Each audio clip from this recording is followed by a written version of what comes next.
एक वन में एक ऋषि रहते थे। उनके डेरे पर बहुत दिनों से एक चूहा भी रहता था। यह चूहा ऋषि से बहुत प्यार करता था। जब वे तपस्या में मग्न होते तो वह बड़े आनंद से उनके पास बैठा भजन सुनता रहता।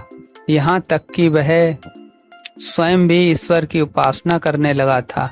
लेकिन कुत्ते, बिल्ली और चील कौवे आदि से वह सदा डरा डरा और सहमा हुआ सा रहता था। एक बार ऋषि के मन में उस चूहे के प्रति बहुत दया आ गई। वे सोचने लगे कि यह बेचारा चूहा हर समय डरा डरा सा रहता है, क्यों ना इसे शेर बना दिया जाए ताकि इस बेचारे का डर समाप्त हो जाए और यह बेधड़क होकर हर स्थान पर घूम सके। ऋषि बहुत बड़े देवीय शक्ति के स्वामी थे। उन्होंने अपनी शक्ति के बल पर उस चूहे को शेर बना दिया और सोचने लगे कि अब यह चूहा किसी भी जानवर से नहीं डरेगा और निर्भय होकर पूरे जंगल में घूम सकेगा। लेकिन चूहे से शेर बनते ही चूहे की सारी सोच बदल गई। यह सारे वन में बेधड़क घूमता, उससे अब सारे जानवर डरने लगे और प्रणाम करने लगे। उसकी जय जयकार होने लगी। किंतु ऋषि यह जानते थे कि यह मात्र एक चूहा है, वास्तव में शेर नहीं है। अतः ऋषि उससे चूहा समझकर ही व्यवहार करते। यह बात चूहे को पसंद नहीं आई कि कोई भी उसे चूहा समझकर ही व्यवहार करे।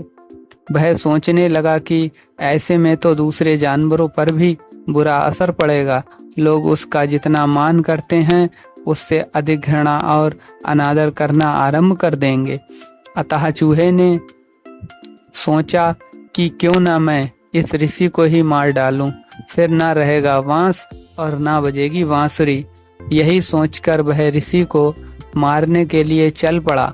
ऋषि ने जैसे ही क्रोध से भरे शेर को अपनी ओर आते देखा तो वे उसके मन की बात समझ गए। उनको शेर पर बड़ा क्रोध आ गया।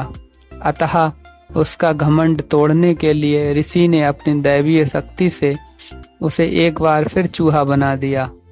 दोस्तों, हमें कभी भी अपने हितैषी का अहित नहीं करना चाहिए, चाहे हम कितने भी बलशाली क्यों ना हो जाएं। हमें उन लोगों को हमेशा याद रखना चाहिए जिन्होंने हमारे बुरे वक्त में हमारा साथ दिया है। इसके अलावा हमें अपने बीते वक्त को भी नहीं भूलना चाहिए। चूहा यदि अपनी असलियत याद रखता तो उसे फिर से चूहा नहीं बनना पड़ता। बीता हुआ समय हमें घमंड से बाहर निकालता है। दोस्तों, यदि आपको हमारी कहानी पसंद आए तो हमारे चैनल को सब्सक्राइब कीजिए और एक लाइक और कमेंट कीजिए। धन्यवाद दोस्तों।